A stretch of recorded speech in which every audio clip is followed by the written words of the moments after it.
দারিদ্র্যের চাপে মাথা গোঁজার শেষ আশ্রয়টুকু হারিয়েছেন বাগেরহাটের রামপাল উপজেলার সন্তোষপুর গ্রামের রেহানা খাতুন। দুই সন্তানকে নিয়ে এখন খুলনা মংলা রেল লাইনের পাশে খোলা জায়গায় দিন কাটছে তার।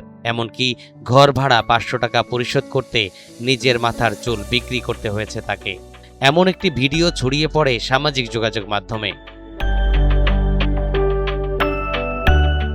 রেহানার এমন অসহায়ত্বে গভীর উদ্বেগ ও মর্মবেদনা তৈরি হয়েছে নেটিজেনদের মাঝে। বিষয়টি দৃষ্টি এড়ায়নি প্রশাসনের। তাকে নগদ অর্থ ও 1 মাসের খাদ্য সামগ্রী দেওয়ার পাশাপাশি স্থায়ীভাবে বসবাসের জন্য আশ্রয়ণ প্রকল্পের একটি ঘর দেওয়ার উদ্যোগ নেওয়া হয়েছে।